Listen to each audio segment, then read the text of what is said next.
Ulhasnagar Wilson चौक येथे भव्य turning point सलूनचे उद्घाटन. गुढीपाडव्याच्या शुभ मुहूर्तावर उल्हासनगर 4 येथील विल्सन चौक येथे भव्य टर्निंग पॉइंट सलूनचे उद्घाटन उल्हासनगर महानगरपालिका उपमहापौर अमर लुंड यांच्या हस्ते करण्यात आले.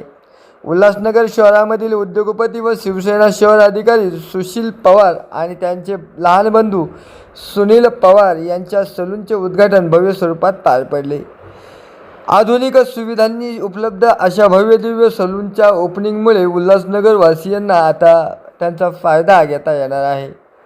आधुनिक सुविधांनी उपलब्ध अशा सलूनमध्ये जाण्यासाठी उल्हासनगर वासियांना ठाणे शहरात गाठावे लागत होते, पण आता मात्र सर्व सुविधायुक्त सलून हे ओपनिंग करून ठाण्याच्या सुविधा उल्हासनगरमध्येच उपलब्ध करून दिल्या आहेत.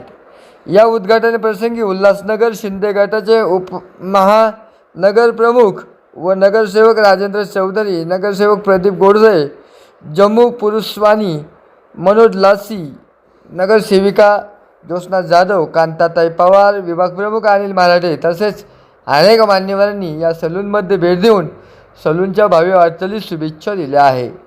सेना महाराष्ट्रासाठी प्रतिनिधी सलीम मंसुरी, ठाणे उल्हासनगर. पुन्हा एकदा ते सेकंड ओपन झालेलं आहे आणि या प्रसंगी आलेले आमचे सगळे पाहुणे आणि 14 वर्ष आधीच चौधरी साहेबांनीच तिकडे सलून उघडलेलं. आता दुसरं आमचं सलून आणि बाकीचे ब्रँचेस हॉटेलचे सगळे साहेब बाकी जेवढे आमचे वरिष्ठांचे सगळे आलेले. फक्त एवढंच सांगतो की असेच आशीर्वाद आम्हाला सगळ्या वरिष्ठांचा असावा. त्यांच्या आशीर्वादानेच सगळे आमचं हे एक एक पाऊल पुढे चाललेलं आहे. एवढं बोलून मी भाषण चुकवतो. जय हिंद, जय महाराष्ट्र.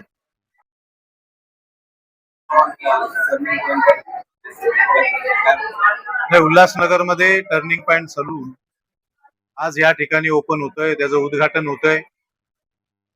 त्या सलून उघडण्यासाठी सुशील पवार, सुनील पवार आणि त्यांचा मित्र परिवार यांनी एक मोठं धाडस केलेलं आहे.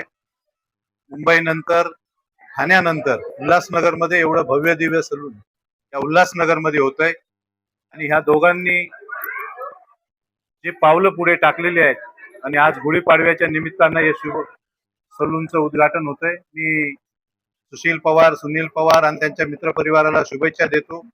आज उल्हासनगरला टर्निंग पॉइंट नावाने सलून चालू केलंय.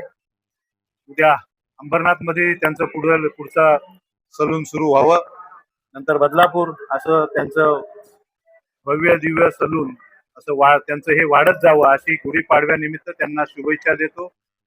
धन्यवाद.